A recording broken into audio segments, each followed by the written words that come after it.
legalized. 70% of Canadians approve of decriminalization. We'll talk about those differences. And 92% of us approve of marijuana being used for medical purposes. Well, legalizing pot, even decriminalizing it, hasn't been much of an issue in this federal election. But you know what? It is something politicians have been talking about for decades. In fact, it came up in the 1979 election debate. Here's what a couple of the leaders had to say. We've taken the position that it should be decriminalized, but that's it. We are not, speaking for myself, I'm not in favor of encouraging the use of marijuana, just frankly as I'm not in favor of encouraging the use of alcohol or smoking. I agree with Mr. Broadbent on this. The principles are the same, and I agree with Ed's assessment of do we agree. We attempted, Mr. Arond attempted even in this last session of Parliament, to see if we could get it passed in 1 or 2 days, and the Créditistes said no. Different faces this time around, Jian, but you know what? It could be deja vu. 25 years later, we're still debating the same thing. Does it feel like that for you? Well, I love that quote because it really says it all.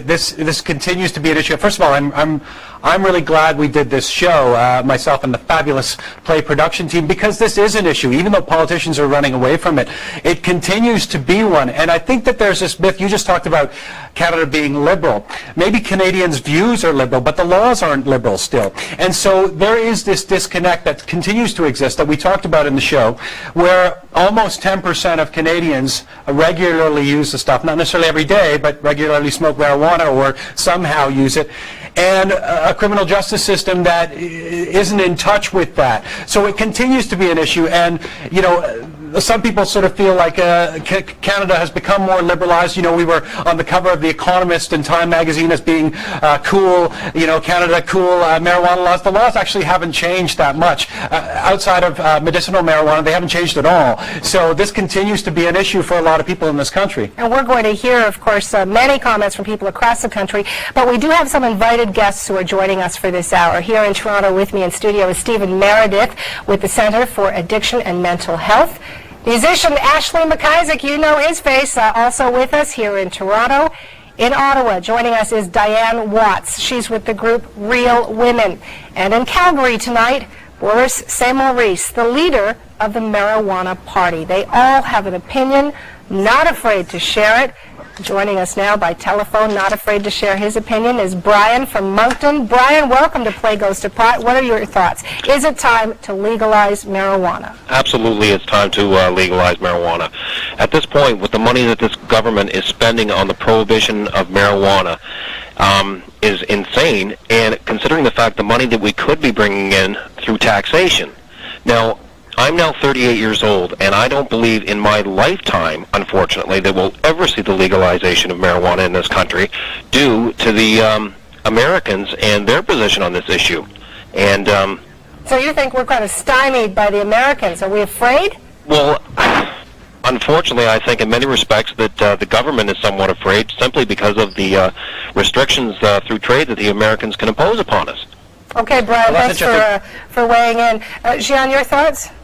Well, that's interesting. I mean, Mayor Larry Campbell, who you saw on the show, Play Goes to Pot, I put that question to him. What about some sort of reprisal or some sort of, angry reaction from the United States? And he sort of said, well, when are we going to start standing up for ourselves as Canadians and actually leading the way we claim to, in a progressive way around the world? But I wanted to make the point right off the top here that it's not necessarily a health debate. It's not necessarily a debate around whether you think it's a good thing to do or a bad thing to do. It's a debate around whether the laws are working, whether prohibition works, and I think Brian was speaking to that. We're going to go to Allison, who joins us on the phone from Burlington, Ontario. Hello to you. And Allison, your thoughts. Is it time to legalize marijuana? Hi, Sue Hunter. Hi, Jian. Hi, everybody. You better believe it's time to legalize marijuana. I just watched your program, and it was a bit of a shame that you cut my lawyer, Professor Alan Young, off in mid-sentence, because I believe he knows that marijuana or cannabis is recognized worldwide as medicine. And again, because we both work with these doctors all over the world, maybe CBC could better explain their choice of editing use comments to their viewers who know it has medicinal value, but others, again, just have to learn. But definitely, because it's not legalized, people like myself can't get it as medicine. So we are constantly caught up in the black market, and that is wrong. That has to change. Allison, thanks so much. I want to talk about some of the medicinal uses. And, you know, we have a guest here, Stephen Meredith, with the Center for Addiction and Mental Health. And people might think, Stephen, that the center would be against decriminalization. You are for that, but you are against legalization of marijuana. Tell me the distinction and why so. That's right. We took a position in support of decriminalization a few years ago based on the evidence from other jurisdictions around the world where they've implemented decriminalization, where they've either decided not to enforce the laws as they are, or they've actually changed the laws so that you get a ticket instead of a criminal record. And we haven't seen a corresponding increase in drug use. We haven't seen a corresponding increase in problems, but what we have seen is a reduction of the social and individual problems that people experience by being criminalized. And that's one of the things that, Jian, you were talking about was the prohibition, the law is not working the way it is. So what are you looking for? What are you suggesting from the center? Well, we're looking at decriminalization, so we think that we still need to give the message to people that we discourage marijuana use. So we don't go as far as legalization, but we don't think that people should get a criminal record for possession of marijuana. And you discourage marijuana use because? Because we know, because we're an addiction treatment center, that people still have problems with marijuana. And in fact, in our youth clinic, the #1 drug that people seek treatment for is marijuana. And what age are we talking about? This would be 18 to 24. Jian, when you were out, of course, out on the road, and did you talk to people about decriminalization as well, and were there differences, between the young people and those who were perhaps older?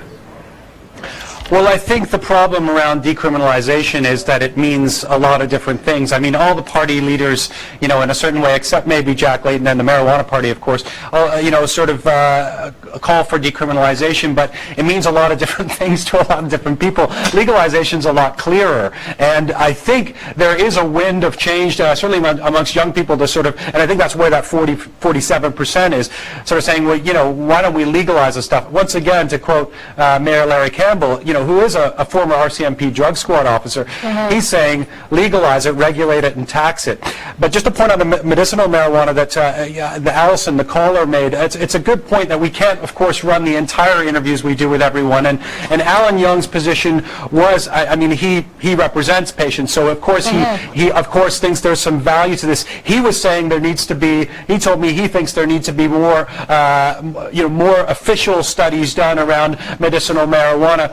The point is, it's hard to say to an AIDS patient who is, sitting there saying, this is what makes me feel better, this is what cuts the nausea, gives me an appetite. It's hard to say it doesn't have good effects. Can you tell us anything on the medicinal purposes, Stephen? Well, I think I agree that more studies need to be done, and I think there is one going on right now, a clinical study on effects to AIDS patients. Yes, and in fact, there is some evidence to suggest that, of course, it does reduce nausea, it does increase appetite in people with AIDS, and so there's in those areas, I think there's a little more solid ground. In some of the other areas, there just really needs to be more research, and because it's an illegal substance, it's kind of difficult to do the research. Okay, I'm going to leave it there and take a break, but we're going to be back with more of your calls on whether pot should be legalized. I know you've thought about it, so give us a call. Here's a look at some of the health risks linked to using marijuana.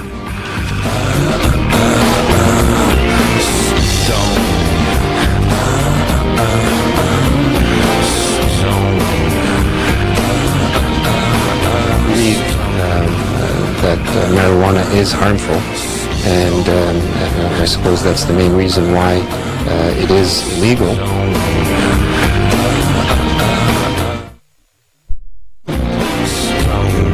Marijuana is for play. It is not for work.